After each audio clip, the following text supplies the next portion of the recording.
늘 새로운 지식과 통찰에 목말라 있는 당신을 위해 준비한 맞춤형 심층 탐구 시간입니다. 혹시 상상해 보셨나요? 부모님 결혼 기념일에 맞아서 아주 정성스럽게 케이크를 주문했는데 그 위에 적힌 문구가 결혼해줘서 고마워 집주인 부부 이런 식인 겁니다. 아, 집주인 부부요? 그거 진짜 요새 많이 보이더라고요. 그렇죠. 이게 막 무슨 블랙 코미디 같은 농담인가 싶으실 텐데 놀랍게도 요즘 소셜미디어 브이로그 같은데 심심치 않게 올라오는 실제 유행입니다. 네, 맞습니다. 약간 트렌드처럼 번지고 있죠. 오늘 우리는 이렇게 부모라는 존재를 뭐랄까 집주인 혹은 고용주로 부르면서 누군가의 자녀로 존재하는 것 자체를 아예 풀타임 직업으로 삼은 사람들에 대해 이야기해보려고 합니다. 현 시점, 그러니까 2026년 3월 19일 기준으로 아주 뼈아픈 통계가 하나 발표됐잖아요. 우리나라 청년층 가운데 구직 활동 좋다 하지 않는 이른바 비경제 활동 인구가 무려 70만 명을 넘어섰습니다. 와, 70만 명이요? 진짜 어마어마한 숫자네요. 네, 맞아요. 이런 매서운 고용 한파 속에서 단순히 집에서 쉬는 걸 넘어서 아예 집안일을 전담하고 급여를 받는 새로운 직업군이 등장한 거죠. 바로 전업자녀입니다. 사실 저도 처음엔 귀를 좀 의심했어요. 직업이 뭐냐고 물었는데 자녀입니다 라고 답하는 시대라니요. 충분히 당황스러우실 수 있죠. 오늘 저희가 언론 보도나 통계청 데이터, 또 최근 발표된 중장년층 이중부양 구조 연구까지 진짜 방대한 자료들을 샅샅이 뒤져봤잖아요. 네, 엄청나게 파고들었죠. 놀랍게도 넓은 의미에서 이 전업자녀 범주에 들어가는 청년이 무려 최대 800만 명으로 추산된다는 분석도 있더라고요. 자, 그러면 800만 명이면 경제활동 인구에서 엄청난 비중을 차지하는 거거든요. 그러니까요. 오늘 이 심층 탐구의 미션은 아주 명확합니다. 이 현상이 단순히 막 나약한 요즘 청년들의 일탈인 건지 아니면 거대한 시대적 구조 변화에 적응하기 위한 합리적 생존 전략인지 파헤쳐 보는 겁니다. 네, 그리고 우리 사회가 앞으로 어떤 방향으로 나아가야 할지 그 개선 방향까지 완벽하게 정리해드릴 예정입니다. 자, 그럼 이 내용을 한번 파헤쳐 보죠. 가장 먼저 드는 의문부터 좀 짚고 넘어가고 싶은데 옛날부터 집에서 안 나가는 청년들을 부르는 캥거루족이라는 말이 있었잖아요. 도대체 이 전업자녀는 캥거루족이랑 뭐가 다른 건가요? 캥거루족과 전업자녀의 가장 결정적인 차이는 바로 노동의 가치를 어떻게 다루느냐에 있습니다. 노동의 가치요? 네. 관련 인식조사 결과를 보면 응답자의 76%가 캥거루족이라는 단어를 알고 있고 무려 80%가 이걸 부정적으로 바라보거든요. 맞아요. 보통 캥거루족 하면 약간 무기력하게 방에 누워있고 부모한테 경제적으로 완전히 기대는 그런 이미지가 강하잖아요. 그렇죠. 일방적인 수혜자의 이미지죠. 그런데 전업자녀는 다릅니다. 가족 내에서 자신의 그 역할과 노동을 아주 전면에 내세워요. 일종의 노사관계를 맺는 겁니다. 구체적으로 어떤 역할을 한다는 거죠? 막 거창한 건가요? 부모와 동거하면서 집안 청소나 식사 준비, 부모님 심부름, 반려견 산책 같은 일상적인 가사노동을 전담하는 거예요. 심지어 노령에 접어든 부모님의 병원 동행이나 돌봄까지도 도맡아 합니다. 아, 가사부터 간병까지 싹 다 하는 거군요. 네, 그리고 그 노동의 대가로 부모에게서 일종의 월급이나 생활비를 명확하게 받습니다. 무기력한 의존이 아니라 가사노동과 자본을 교환하는 명확한 거래관계를 형성하는 거죠. 실제 기사나 연구 자료에 등장하는 사례들을 보니까 이게 진짜 흥미롭더라고요.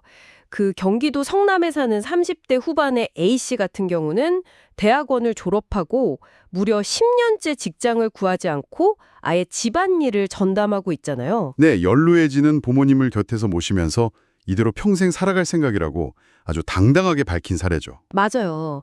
반면에 30대 초반의 C씨 사례도 있었어요. 다니던 회사가 폐업한 뒤에 일시적으로 전업자녀가 된 케이스인데 집안일을 도맡아 하면서 부모님께 생활비를 받고 남는 시간에 자격증 공부를 하더라고요. 일종의 다음 사회생활을 준비하는 베이스 캠프로 부모님 집을 활용하는 거죠. 아까 오프닝에서 제가 언급한 그 집주인 부부 케이크 문구 기억하시죠? 그들이 소셜미디어를 활용하는 방식을 보면 진짜 자신들의 정체성을 어떻게 생각하는지 확 느껴져요. 맞습니다. 야밤에 직접 만든 밑반찬을 막 예쁘게 통에 담아서 인증샷을 찍어 올리잖아요. 네네. 그리고 태그 달아놓은 거 보면 오늘도 무사히 업무 완료 이런 식이에요. 자신들을 무기력한 백수나 캥거루족으로 낙인 찍히게 내버려 두지 않는 거죠. 당당하게 가사노동을 수행하는 직업인으로 포지셔닝하는 겁니다. 그 말씀을 들으니까 진짜 부모님의 가정을 하나의 기업으로 삼아서 B2B, 그러니까 기업 간 용역 계약을 맺은 프리랜서 같다는 생각마저 들더라고요. 정확한 비유입니다. 일종의 사내 하청 같은 느낌도 있고요. 근데 솔직히 말씀드리면 저는 아까 그 집주인 부부라는 문구를 처음 기사에서 읽었을 때 마음 한구석이 좀 불편했거든요. 아, 어떤 부분에서요? 아무리 막 당당하게 포장하고 프리랜서처럼 행동한다고 해도 좀 뼈아프게 직언하자면 결국 취업 경쟁에서 밀려난 현실을 회피하기 위한 거 아닌가요? 아, 도피처로 삼는 거다? 네, 취업 CFA에 대한 죄책감을 좀 덜어내고 자기 백수 생활을 미화하려는 그런 자기 합리화 아닐까 하는 삐딱한 시선도 당연히 존재할 텐데요. 여기서 흥미로운 부분은 그런 비판적 시선이 전혀 무리가 아니라는 겁니다. 기성세대 입장에서는 이게 충분히 도덕적 해이나 나태함으로 보일 수 있거든요. 그렇죠. 멀쩡히 사지육신 다 있는데 왜 나가서 일을 안 하냐 이런 말을 당장 나오잖아요. 맞습니다. 하지만 우리가 이 경제 지표와 노동시장의 구조적 변화를 자세히 들여다보면 이 현상을 단순히 개인의 의지 부족으로만 치부할 수는 없다는 걸 알게 됩니다. 구조적인 문제라는 말씀이시죠? 네, 중국발 연구나 한국의 경제 현실을 분석한 전문가들의 공통된 의견이 있어요. 이 전업자녀 현상이 저성장과 스태그플레이션 시대에 고위험, 저수익의 독립이나 결혼을 포기한 매우 치밀한 위험관리 전략이라는 겁니다. 오, 위험관리 전략이요? 부모 자녀 간의 연합전선 같은 건가요? 조금 더 구체적으로 설명해 주시죠. 과거에는 취업을 하고 돈을 모아서 독립하고 결혼해서 새로운 가정을 꾸리는 게 너무 당연한 수순이었잖아요. 네, 일종의 성공 공식이었죠. 노력하면 얻을 수 있는 확실한 보상이 있었거든요. 그런데 지금은 이 공식에 완전히 산산조각 났습니다. 통계청 자료를 보면 그 절명적인 구조가 그대로 드러나요. 아까 70만 명 쉬고 있다는 그 통계 말씀이신가요? 네, 거기에 더해서 6개월 이상 구직 활동을 하고도 일자리를 찾지 못한 장기 실업자가 무려 11만 9천 명입니다. 이게 4년 만에 최고치예요. 와, 11만 9천 명 진짜 심각하네요. 더 심각한 건 4년제 대졸 이상 고학력 2030 장기 백수가 급증했다는 점이죠. 이게 단순히 일자리가 없어서가 아닙니다. 흔히들 어른들이 그런 말씀 하시잖아요. 청년들이 눈이 너무 높아서 중소기업에 안 가려고 하니까 그런 거다. 단순히 눈이 높은 문제가 아닙니다. 그 이면에는 기술 발전이 가져온 거대한 일자리 생태계 파괴가 숨어 있거든요. 인공지능, 그러니까 AI의 발달을 한번 생각해 보시죠. 아, AI요? 여기서 AI가 나오네요. 불과 몇 년 전만 해도 기업에서 시니어 한 명이 여러 명의 주니어 신입사원들을 데리고 일하면서 업무를 가르치는 도제식 시스템이 돌아갔잖아요. 맞아요. 복사도 하고 자료조사도 하면서 어깨 너머로 배우는 그런 구조였죠. 그런데 지금은 어떻습니까? 시니어 한 명이 굳이 신입을 안 뽑고 AI를 옆에 끼고 일합니다. 자료조사, 초안 작성, 데이터 분석, 이거 다 AI가 순식간에 해내거든요. 듣고 보니 진짜 그러네요. 기업 입장에서는 굳이 엄청난 시간과 돈을 들여서 미숙년 신입을 뽑아 가르칠 구조적 이유가 아예 사라져버린 겁니다. 일자리 미스매치가 일시적 현상이 아니라 구조로 고착화되어 버린 거죠. 와, 그 도제식 시스템이 AI로 대체되면서 주니어의 진입로 자체가 완전히 끊겨버렸다는 분석은 진짜 날카롭습니다. 소름 돋았어요, 뭔가. 그렇죠. 게다가 집값 문제도 있잖아요. 아, 집값은 진짜 말도 안 되죠, 요즘. 청년들 인식조사 결과를 보면 혼자 독립을 유지하기 위한 최소 필요 월소득을 318만 원으로 잡더라고요. 318만 원이요? 연봉으로 치면 세전 거의 4천만 원에 가까운 돈이잖아요. 맞습니다. 취업문은 바늘구멍이고 AI가 신입 자리를 대체하는 마당에 이제 막 사회에 나오려는 청년이 저 정도 소득을 올리면서 안정적으로 독립한다. 이건 거의 불가능에 가깝습니다. 그러니까요. 한국은행 보고서 보니까 그 청년층에서 그냥 쉬었음이라고 답한 인구의 무려 72%가 비자발적 이유로 쉬고 있다고 하더라고요. 이게 진짜 충격이었어요. 본인이 일하기 싫어서 안 하는 게 아니라 구조적으로 노동시장에서 튕겨져 나왔다는 뜻이죠. 진짜. 318만 원을 벌어서 월세 내고 생활비 쓰면서 혼자 아등바등 적자 인생을 살 바에는 그냥 부모랑 물리적으로 경제적으로 결합해서 지출을 쫙 줄이는 게 수학적으로 훨씬 합리적인 선택이네요. 맞습니다. 부모와 자녀가 각자 도생하기보다 하나의 경제 공동체로 뭉쳐서 위험을 방어하는 일종의 조정장치인 겁니다. 아, 결국 통계랑 팩트들이 이 현상을 증명하고 있네요. 이건 단순한 도피가 아니라 이 불확실한 세상에서 청년들이 고안해낸 진짜 치밀한 합리적 생존 전략이라는 거군요. 네, 생존을 위한 발버둥에 가깝죠. 근데 이 연합전선 안에서 같이 생활하는 그 집주인 부모님들의 속마음은 도대체 어떨까요? 자료를 보니까 부모님들 반응이 아주 극명하게 갈리던데요. 이걸 더 큰 관점에서 연결해보면 부모님들의 입장도 이해가 갑니다. 한편에서는 긍정적인 평가도 나와요. 아이가 집에만 있어서 걱정했는데 막상 집안일도 다 해주고 말동무도 되어주니까 너무 좋다. 아이도 쓸모있는 사람이라고 느끼는 것 같아 안도감이 든다. 이렇게 화목해졌다는 분들도 계시죠. 생각보다 되게 긍정적이네요. 하지만 다른 쪽에서는 정반대입니다. 노후 자금 다 털어서 멀쩡하게 대학까지 싹 다 보내놨더니 일할 생각은 안 하고 내 생활비나 타 쓰고 있다. 아들 얼굴만 보면 진짜 우라통이 터진다고 하소연하는 부모들도 넘쳐납니다. 아, 그 우라통이 터진다는 부모님들 마음 사실 너무 공감 가요. 부모님들이 그렇게 답답함을 호소할 수밖에 없는 아주 명확한 이유가 있잖아요. 네, 경제적인 압박이 가장 크죠. 중장년층 이중부양구조 연구 자료를 보니까 지금 부모 세대들의 재정 상태가 진짜 벼랑급이더라고요. 지금의 5060 세대가 이른바 낀 세대잖아요. 맞습니다. 위아래로 다 책임져야 하는 세대죠. 의학 발달로 수명이 길어진 890 노부모 간병비랑 생활비도 돼야 하는데 아래로는 취업 못한 성인 자녀까지 계속 먹여 살려야 하는 거니까요. 연구조사에 따르면 부모들이 성인 자녀 한 명에게 지원하는 생활비가 월 평균 무려 73만 원가량에 달한다고 합니다. 73만 원이요? 와, 매달 그 돈이 나간다고 생각하면 위아래로 돈이 줄줄 새는 이 끔찍한 이중부양 압박 속에서 부모의 노후 자금은 진짜 순식간에 증발하겠네요. 바로 그 이중부양이라는 무거운 짐 때문에 이 전업자녀 현상을 비판적으로 보는 시각이 압도적으로 많습니다. 그런데 여기서 아주 재미있는 반전이 하나 등장하거든요. 반전이요? 여기서 무슨 반전이 있죠? 이 현상을 단순히 개인의 불행이 아니라 거시적인 경제 관점에서 바라보면 오히려 이중부양의 위기를 타개하는 일종의 상생효과를 낸다는 해석도 존재합니다. 상생효과요? 부모님 등골을 빼먹는 게 아니라 오히려 도움이 된다고요?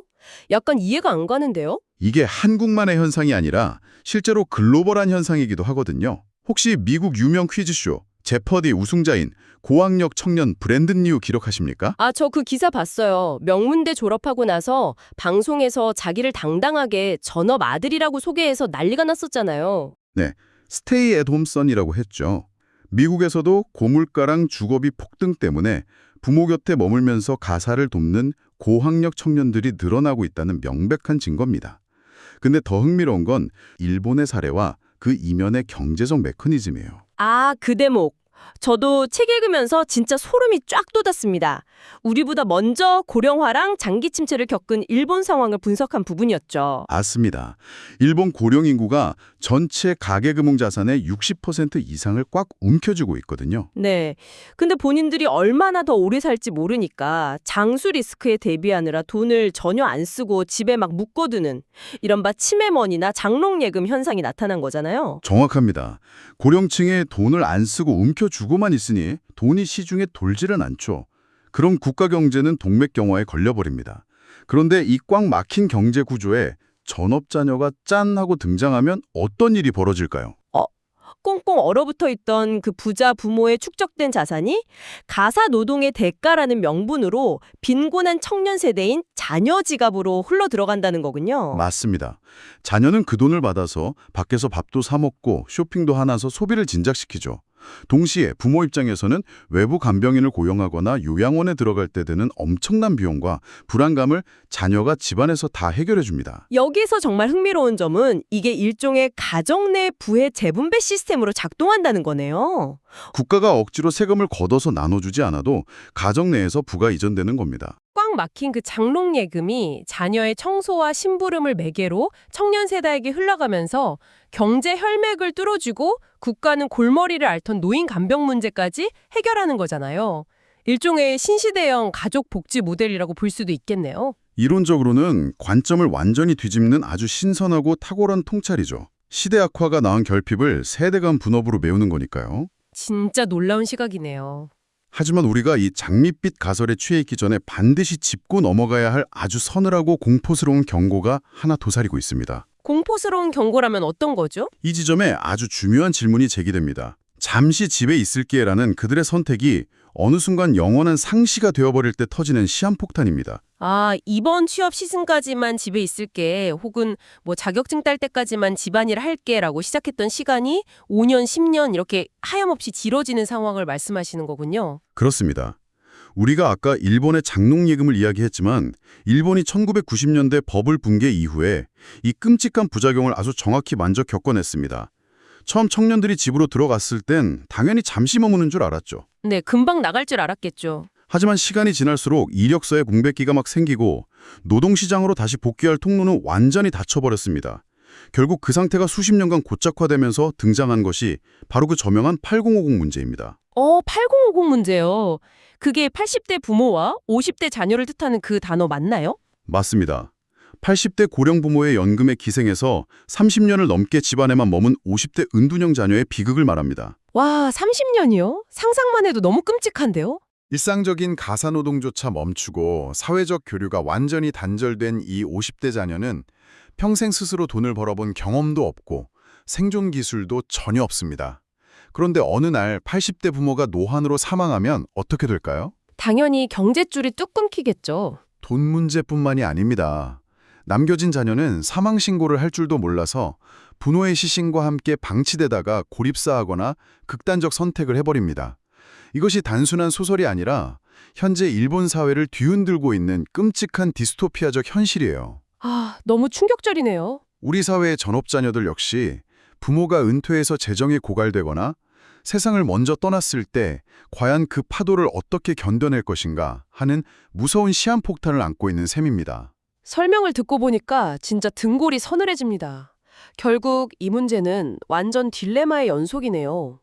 국가가 당장 무작정 공공 일자리를 억지로 늘리자니 국가 생산성이 떨어지고 세금 낭비라는 비판에 직면할 테고요. 그렇죠. 시장의 반발이 심할 겁니다. 반대로 그냥 완전한 무한 경쟁 시장에 방치하자니 아까 말씀하신 AI랑 스태그플레이션에 밀려서 탈락하는 청년들이 기하급수적으로 쏟아질 거고요. 네, 그건 더 큰 사회적 재앙이죠. 그렇다고 지금처럼 부모 자녀가 알아서 해결하라고 가정에만 부양의 짐을 떠넘겨버리면 방금 말씀하신 그 참혹한 8050 문제처럼 구조적 빈곤이 영구에 고착화되는 거잖아요. 도대체 이 복잡한 삼각 딜레마를 우리는 어떻게 풀어야 할까요? 국가가 이들을 어떻게 노동시장으로 안전하게 연착륙시킬 것인가, 그리고 가족에게만 떠넘겨진 부양의 짐을 어떻게 사회가 나눌 것인가. 기사와 연구자료들은 단순히 단편적인 지원책을 나열하는 대신에 패러다임을 바꿀 몇 가지 제도적 처방을 유기적으로 제안하고 있습니다. 오, 구체적으로 어떤 처방들인가요? 첫 번째 연결고리는 당연히 청년들을 집 밖으로 끌어내는 시스템 차원의 일자리와 주거 지원입니다. 아까 청년들이 겪고 있는 독립의 최소 허들이 월 318만 원이라고 했잖아요. 이 미친 허들부터 당장 낮춰줘야겠네요. 맞습니다.